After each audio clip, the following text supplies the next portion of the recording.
Boom. We're ready. It's going, right? We're ready. Hit it. Oh, are we doing it? Yeah, go. It's going. It's going? You can edit Okay. it. Yeah, okay. We don't have that kind of capabilities. All right. All right. First question. All right. Ladies and gentlemen, we have been off from under the covers for a few months. It's been the thick of the season, and it's been busy. Yeah, we've So been we sleeping on top of the covers lately. Yeah. had no time to get under the covers. That's cold. That's cold. So we took a step from our normal lawn chairs, and we are on this very uncomfortable black sofa. Love seat. It's horrible. Is this a love seat, Bill? I think it's comfortable. It's Because you're in the middle. What are you it's guys about used to here in 4.5 Iowa? feet long, yeah. And we are at the Practical Farmers Cover Crop Boot Camp. Is this a pre-meeting? Yeah, kind of like the social event, and Yeah. we had a keynote speaker, Jennifer Simpson, who did some sales solution stuff. Yeah, pretty cool, but mostly just kind of a meet and greet, networking. And we happened to bump into Jeremy Bunch, who is from Moscow. That's kind of exciting. Moscow. Moscow. Moscow is in Idaho. Russia. Moscow is. So why are you drinking Idaho. beer and not vodka? Yeah, that's a good question. Yeah. Because I'm in Iowa, So, of all Trying places, to blend right? well, potatoes, vodka, I get it. Right, Yeah. right. So, Yeah, Jeremy, who are you with? What brought you to Iowa? How'd you get here? Yeah, so I'm with Shepard's Grain. Shepard's Grain is a Pacific Northwest company. We buy wheat from 35 no-till farmers in the Pacific Northwest, mill the wheat into flour, sell the flour all over the place, all over the country. We also buy some wheat out of South Dakota as well. And basically I applied, so Exapta is a company, I think, based out of either South Dakota or Kansas, and they manufacture no-till openers, things like that.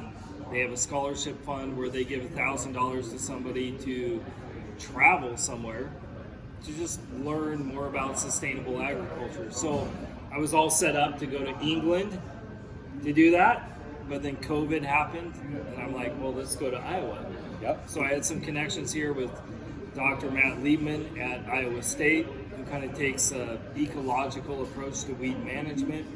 So I started following that trail, got in touch with PFI, which stands for, Practical Farmers of Iowa. and they're very practical, which is great. So I thought, let's go here, let's go to the Cover Crop Boot Camp and see what's going on in Iowa and how the principles of sustainable agriculture here can maybe apply to the climate where I'm at. So what type of crops do you raise in Idaho? So so I'm in the Palouse region of North Idaho. It's pretty much, the crop rotation is dominated by wheat. So it's winter wheat, and then spring wheat, and then a pulse crop. Chickpeas, lentils, peas, something like that. Okay. What kind of weed problems are you having out there, and do you think there's a cover crop solution to it? I do. So one of the major weeds that we've been struggling with is Italian ryegrass. Okay, this might freak you out a little bit. I don't know if this is going to help you or not. We sell Italian right now. Yes, if you do. want some. You do. So I grew up in the Willamette Valley of Oregon on a grass seed farm where that's all I raised was annual ryegrass seed to sell to you guys for cover crop seed, or it went down south for pastures. But where we're at in wheat producing country, it's a noxious weed. And it becomes herbicide resistant fairly quickly. So, we don't want the Italian ryegrass to compete with the wheat. It's almost impossible to get it out with the herbicide.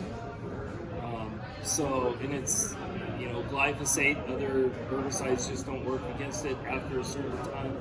So that's the big problem that we're faced with right now. Are you using cover crops to help combat that Italian ryegrass? Not yet, and I think that could be part of the solution, especially if it's a grazing cover crop. So the climate that we're in, it's similar to Iowa in some ways. You just don't get a lot of growth after harvest of the cover crop, at least in the fall, and that's when the ryegrass really takes off itself. So I think that cover crops in our area really are taking a field out of a cash crop production, putting a diverse mix in, and then grazing. And I think we're going to have to do more and more of that, and possibly with perennials, in order to control these herbicide-resistant grassy weeds. What in your maybe somewhat limited experience, what is your favorite cover crop? What is my favorite cover crop? You know, I like the diverse species mixes. So where It feels like a very cop-out answer. yeah, cop out. Well, you know, where we're at, the cover crops, if they're replacing a cash crop, they need to be grazed by something, rather than just let go. So just to have a diverse diet for whatever ruminants are out there makes sense. I mean, if you just, I mean, we've had guys who have done just tillage radishes, straight tillage radishes, and you put the cows out there and they get the runs pretty quickly. So, you know, you got to really think about what the animals want to eat, give them a diverse diet. And I think that the soil biology itself, if that's one of your goals, is to increase the diversity of the soil biology and the soils, having that diversity of roots in the system, they interact with each other. I mean, it's all sort of unknown science how they do that, but having the diversity, I think, is a good thing. And really what we try to do, or the way that I think about things, whether it's crop rotations or cover crops, how can we mimic the natural ecosystem, the native vegetation? One of the things that I always tell the folks at the university is I'd love to see more research done on the nutrient cycling between different plants in the native ecosystem, the native vegetation, to understand in this climate, how do these plants interact with each other in such a way that they benefit each other, because they do that. Well, maybe this is a more simple question then. Which grazing species do you like? You have elk up there, right? Elk, Yeah. deer, Well, sheep, when goats, I go to a new place, moose. like Iowa, Do you have moose? we do have moose. That'd be my That's- favorite. It's awesome. Yeah. Okay. When I go to a new place like Iowa, I always ask, what's your megafauna, right? I want to know what animals graze here. So where we're at in Idaho, there's certain places of Idaho that used to have buffalo, but where we're at, it was pretty much deer and elk.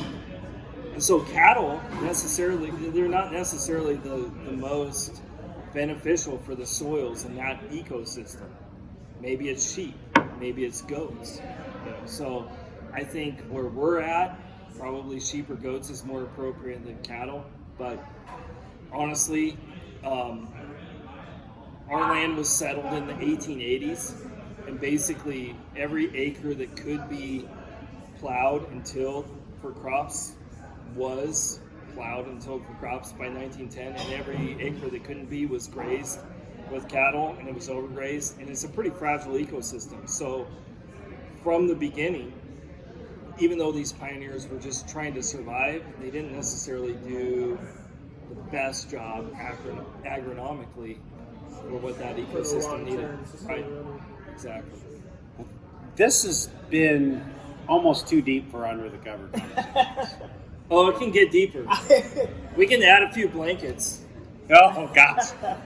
I'd like to say welcome to Iowa, and we've Yeah, it's enjoyed good. meeting you. I'd encourage all of our viewers, go out this winter and go to some of these field days, and especially like Practical Farmers is going to have their annual conference in January. Go out to some of these things, meet some new people, do a little networking, learn some things from people that are doing stuff entirely different from what you're doing. Yep. Amen. Well, thanks for coming under the covers with me. Oh, hey, yeah, and cheers. Yeah. Cheers. Cheers. Jeremy, thank you. Thank you guys.